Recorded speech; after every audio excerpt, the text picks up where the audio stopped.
오늘 요한계시록 5장 말씀에 보면 어, 어린 양이라고 이제 표현을 하고 있습니다.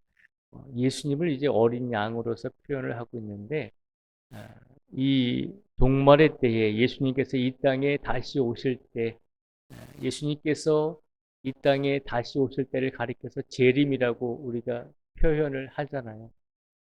종종 자주 말씀드리지만 우리가 살아가고 있는 이 시대는 예수님의 처음 오셨을 때를 기다리는 것이 아니죠.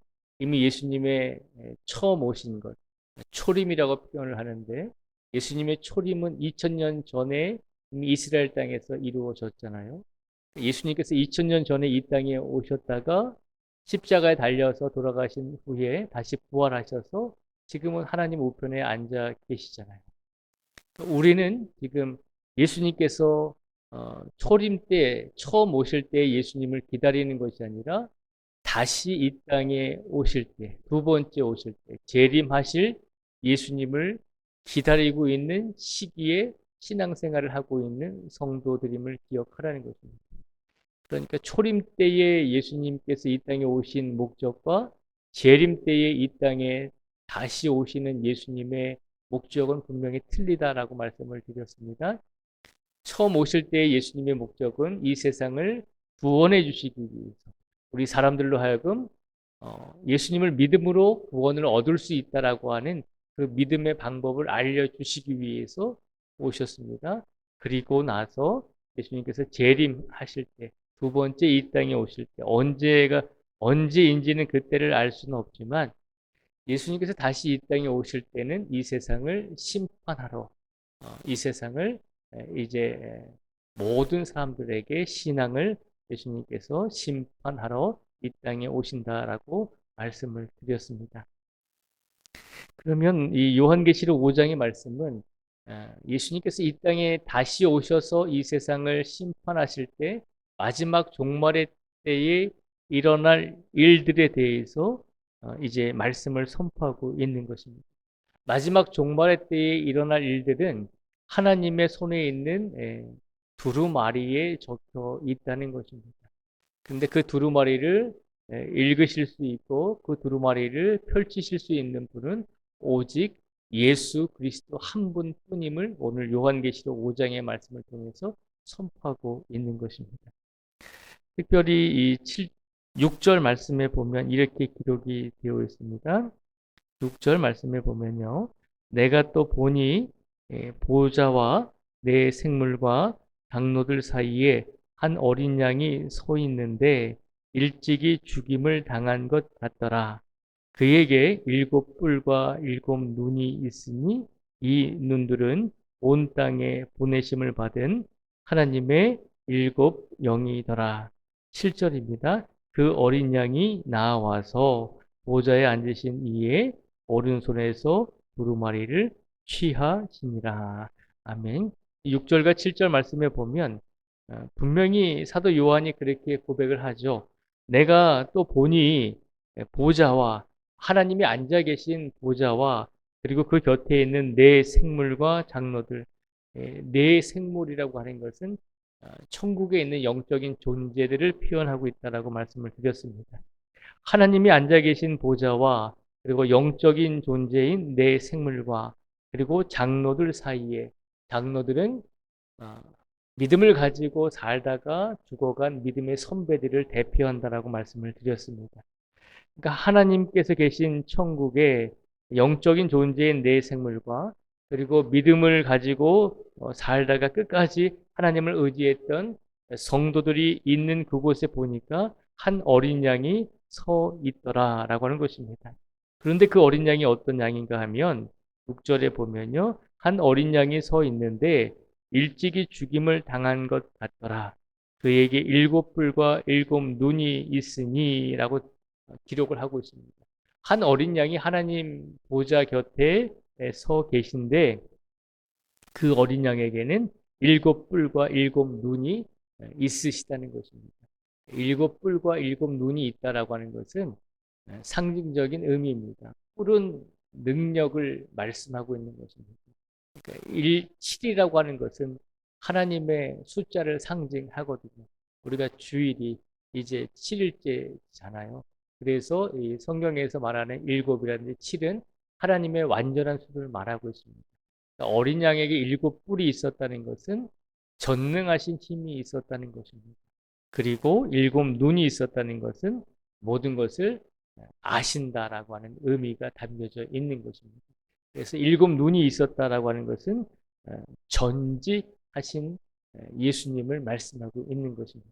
일곱 뿔과 일곱 눈이 어린 양에게 예수님에게 있었다는 것은 예수님에게 전지전능하신 힘이 있으셨다는 것입니다.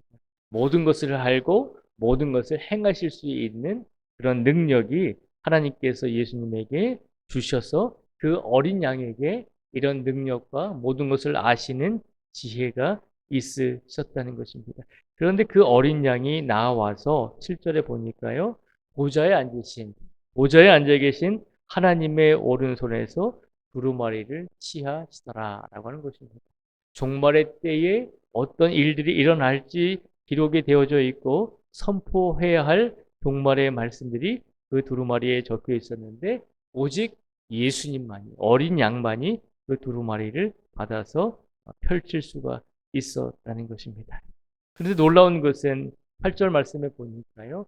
어린 양 예수께서 하나님의 손에서 두루마리를 받으셨을 때 하늘에 있는 영적인 존재들과 24 장로들이 그 어린 양 앞에 엎드려서 찬양을 하게 되었다는 것이죠. 8절 말씀에 보면요. 8절, 9절, 8절부터 10절까지 말씀을 제가 읽어 드리겠습니다. 그 두루마리를 취하심에 네 생물과 24 장로들이 그 어린 양 앞에 엎드려 각각 검은 고와 향이 가득한 금 대접을 가졌으니 이 향은 성도의 기도들이라.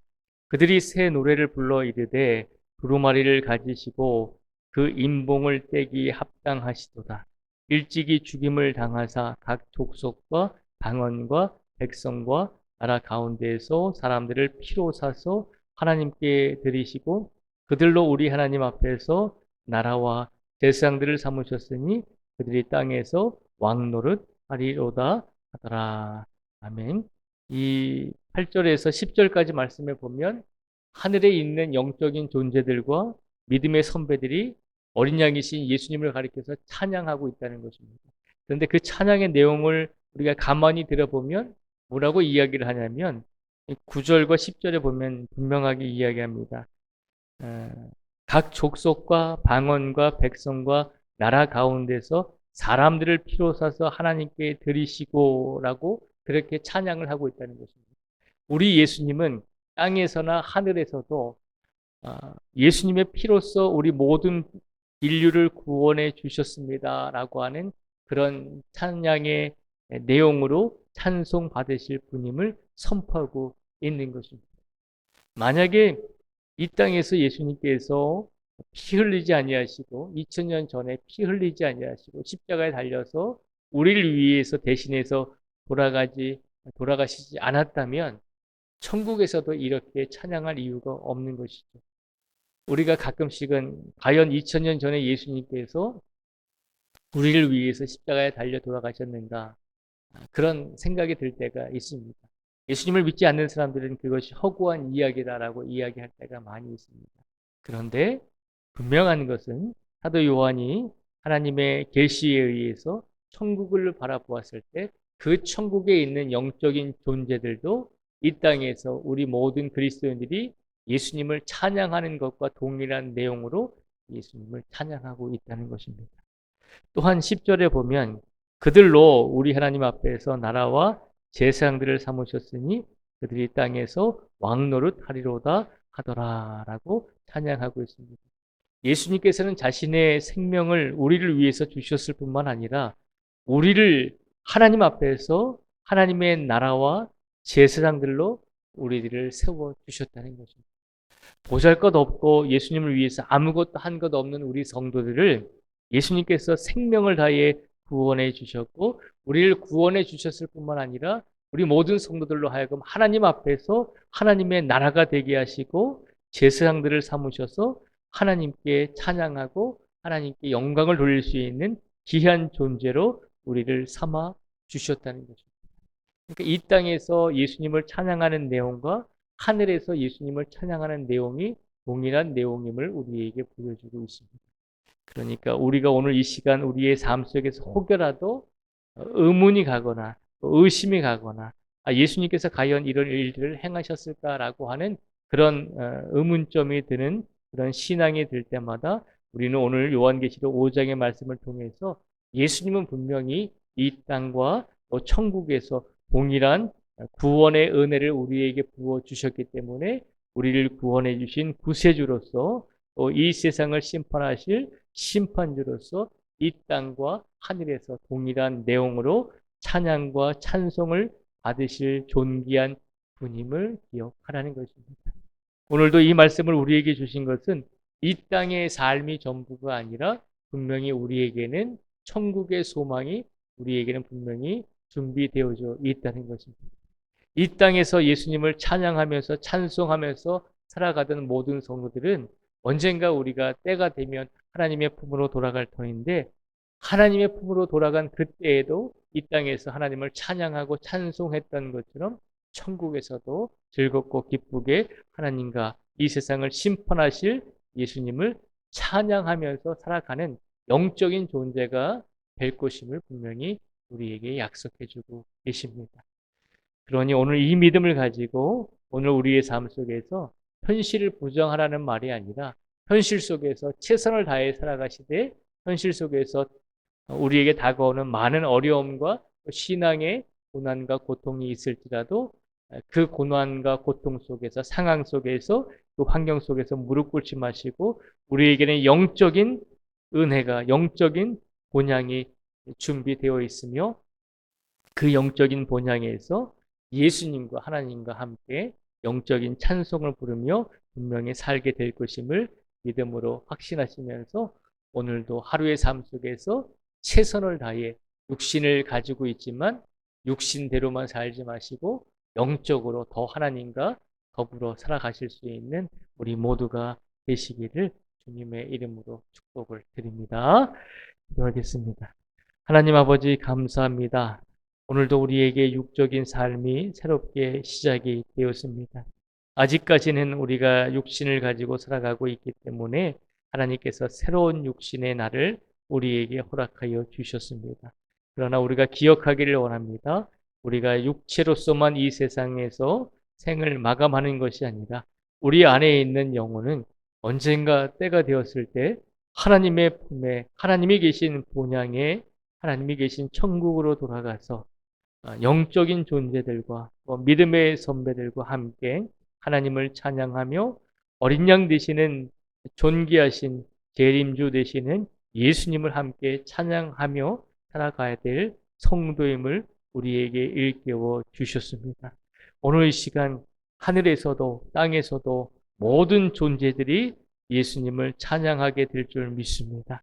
오늘 이 시간 우리들도 우리의 삶 속에서 우리의 현실에만 너무 눈앞에 있는 일들에만 우리가 매여 있는 것이 아니라 더 기도하고 더 말씀 읽고 묵상함으로 날마다 하나님께 찬양함으로 영적인 삶이 우리의 육체적인 삶 속에서도 함께 일어나고 있음을 기억하게 해 주셔서 오늘도 우리의 삶 속에서 온전히 하나님께 찬양하며 찬송하며 하나님께 영광을 돌릴 수 있는 삶을 살아낼 수 있도록 우리 모든 성도님들을 함께하여 주시옵소서.